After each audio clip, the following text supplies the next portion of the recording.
ఏ విధంగా అయితే ఈ దేశాన్ని రక్షిస్తున్నారో, రాష్ట్రంలో ఉండే అంతర్గత శాంతి భద్రతలను తెలంగాణ రాష్ట్ర ప్రభుత్వంలో పనిచేస్తున్న హోంగార్డు నుంచి మొదలు పెడితే డీజీపీ వరకు దాదాపు 90,000 మంది సిబ్బంది 4 కోట్ల తెలంగాణ ప్రజల్ని కంటికి రెప్పలా కాపాడుతున్నారు. పోలీసు ఉద్యోగం అనేది కత్తి మీద సాము లాంటిది.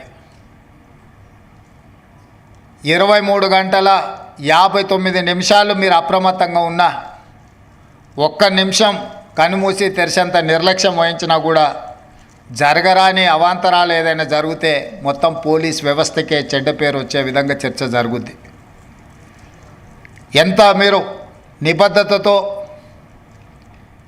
ఎంత కష్టంతో పనిచేసినా ఎక్కడో ఒక దగ్గర పోలీసులు విమర్శను ఎదుర్కొంటూనే ఉంటారు. దానికి 1%, 2% మన శాఖలోనూ ఉన్న సిబ్బంది నిర్లక్ష్యమో అవగాహన లోపం వల్ల జరిగే చర్చలే అప్పుడప్పుడు పోలీసు సిబ్బంది మీద కొంత అనుమానాలను రేకెత్తించడానికి అవకాశం ఉన్నది. కానీ అలాంటి అనుమానాలు, అక్కడక్కడ జరిగే అవమానాలను కూడా దిగమింగుకొని ఉద్యోగ ధర్మంలో విధి నిర్వహణలో పోలీసులు 100% కష్టిస్తున్నారు. కాబట్టే ఈరోజు ప్రశాంతంగా తెలంగాణ రాష్ట్రం ఉన్నది అని చెప్పి నేను రాష్ట్ర ముఖ్యమంత్రిగా హోంశాఖ నా ఆధ్వర్యంలోనే ఉంది, ఈరోజు నేను అధికారికంగా చెప్పగలుగుతున్నా.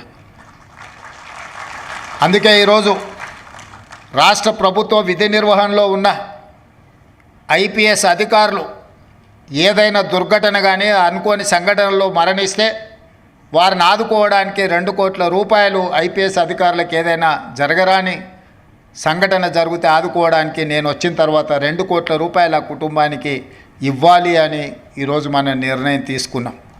అడిషనల్ ఎస్పీ, డిఎస్పీ స్థాయి అధికారులకు ఏదైనా జరిగితే 1.5 కోటి ఇవ్వాలి అని, అదేవిధంగా మిగతా సిబ్బందికి కూడా మనం ఏ ప్రాణ నష్టం జరిగినా, అనుకోకుండా ఏదైనా అవాంతరాలు జరిగి అంగవైకల్యం వచ్చినా శాశ్వతంగా కుటుంబాలను ఆదుకోవడానికి ఈరోజు తెలంగాణ రాష్ట్ర ప్రభుత్వం ప్రణాళికలను సిద్ధం చేసింది. ఏ సంఘటన జరగకూడదు, అందరూ బాగుండాలనే ఆలోచన, అనుకోకుండా ఏదైనా జరిగినప్పుడు ఆ కుటుంబాలను ఆదుకోవాలి, మానవత్వంతో మానవీయ కోణంలో మనం నిర్ణయాలు తీసుకోవాలని నేను వచ్చిన తర్వాత సమీక్ష చేసి నిర్ణయాలను తీసుకోవడం జరిగింది. ఇదే కాకుండా ఈరోజు విధి నిర్వహణలో అన్ని శాఖలకు సంబంధించిన సిబ్బంది ఉదయం 10 గంటలకు ఆఫీస్కి వస్తే సాయంత్రం 5 గంటలకు, 6 గంటలకు, 7 గంటల లోపల ఇంటికి చేరుకుంటారు. తమ కుటుంబ సభ్యులను, తల్లిదండ్రులను, భార్య బిడ్డలనే కాదు, తమ పిల్లలు ఎక్కడ చదువుకుంటున్నారో, ఎలాంటి చదువులు నేర్చుకుంటున్నారో, అవసరమైన పాఠశాలల్లో, కాలేజీల్లో వాళ్ళ చదువులకు తల్లిదండ్రులు సమయాన్ని కేటాయించి వాళ్ళ పిల్లలను చదివించుకోవడానికి అవకాశం ఉంది.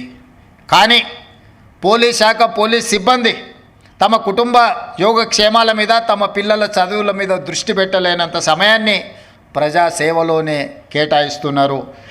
ప్రభుత్వ ఉద్యోగస్తుల్లో 24 గంటలలో 18 గంటలు నిరంతరం పనిచేసే శాఖ ఏదైనా ఉన్నది అని అంటే అది పోలీస్ శాఖనే. అయినా వాళ్ళకి ఇవ్వాల్సినంత గుర్తింపు, రావాల్సినంత గౌరవంలో కొంత లోపం ఉన్నది. వాళ్ళు నిరంతరం పనిచేసిన వాళ్ళ కుటుంబ సభ్యులు, వాళ్ళ పిల్లల చదువుల మీద ప్రత్యేకమైన శ్రద్ధ చూపించడానికి తల్లిదండ్రులకు అవకాశం లేదు. అందుకే మన ప్రభుత్వం వచ్చిన తర్వాత మీ జీతభత్యాలు, మీ ఉద్యోగ నియామకాలు, మీ రిటైర్మెంట్ బెనిఫిట్స్నే కాదు, మీ పిల్లల భవిష్యత్ కోసం యంగ్ ఇండియా పోలీస్ స్కూల్ని మనం ఈరోజు స్టార్ట్ చేసుకున్నాం. దేశంలోనే ఆదర్శంగా నిలబడాలి. హోంగార్డు నుంచి డీజీపీ వరకు మీ పిల్లల చదువులు కార్పొరేట్ విద్యలో, కార్పొరేట్ సంస్థలతో పోటీ పడే విధంగా తీర్చిదిద్దాలి అని మంచిర్యాలలో అత్యంత ఖరీదైన ప్రాంతం,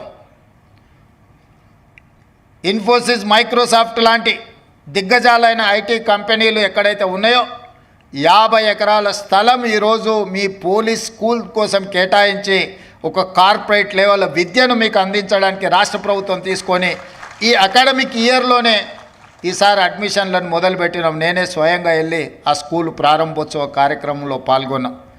ఈరోజు సివి ఆనంద్ గారు, ఇతర ఉన్నతాధికారులు అందరూ కూడా ప్రత్యేకంగా దాన్ని పర్యవేక్షిస్తున్నారు.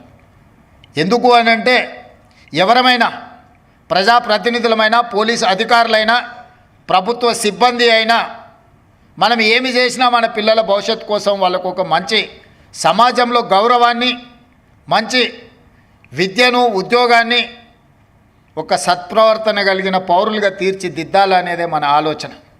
మనం ఎంత కష్టపడ్డా, మనం ఎంత కృషి చేసినా చివరికి మన ఆలోచన, మన విధానము మన పిల్లల యొక్క భవిష్యత్తే. మరి ఈరోజు పోలీస్ సిబ్బంది పూర్తి సమయాన్ని శాంతి భద్రతలను కాపాడంలో ప్రజా జీవితంలో పెట్టినప్పుడు వాళ్ళ పిల్లల కోసం ఒక మంచి విద్యా విధానాన్ని తీసుకురావాలనే ఈరోజు రాష్ట్ర ప్రభుత్వం యంగ్ ఇండియా పోలీస్ స్కూల్ని స్టార్ట్ చేసుకున్నాం. మనం నేషనల్ డిఫెన్స్ అకాడమీ ఎన్డీఏలో చదువుకున్న వాళ్ళు గర్వంగా మేము ఎన్డీఏ స్కూల్లో చదువుకున్నామంటారు. సైనిక్ స్కూల్లో చదువుకున్న వాళ్ళు ఈరోజు మేము సైనిక్ స్కూల్ స్టూడెంట్ అని వాళ్ళు చెప్పుకుంటున్నారు. హెచ్పిఎస్ స్కూల్లో చదువుకున్న వాళ్ళు ఈరోజు మేము హెచ్పిఎస్ అని చెప్పుకుంటున్నారు. అందుకే ఈరోజు ఇక్కడ ఉన్న అధికారులను, పోలీస్ సిబ్బందిని నేను అడుగుతున్నా, ఎన్డీఏలో కానీ సైనిక్ స్కూల్లో కానీ హెచ్పిఎస్లో చదువుకున్న ఆ పిల్లలు గర్వంగా వాళ్ళ స్కూల్ పేరు చెప్పుకున్నప్పుడు మన పోలీస్ స్కూల్లో చదువుకున్న పిల్లలు ఎందుకు గర్వంగా మేము పోలీస్ స్కూల్ నుంచి వచ్చినామని చెప్పుకునే విధంగా, తలెత్తుకునే విధంగా ఈరోజు మనం తీర్చిదిద్దాలన్న ఆలోచనతోనే యంగ్ ఇండియా పోలీస్ స్కూల్ని మనం స్టార్ట్ చేసుకున్నాం. మీ పిల్లలందరినీ వీలైనంత మేరకు అక్కడ చదివించుకోండి. అవసరమైన అన్ని వసతులను ఇచ్చే బాధ్యత నాది. ఆ పిల్లలను ఉత్తమ పౌరులుగా తీర్చిదిద్ది ఈ సమాజంలో డాక్టర్లుగా, లాయర్లుగా, ఇంజనీర్లుగా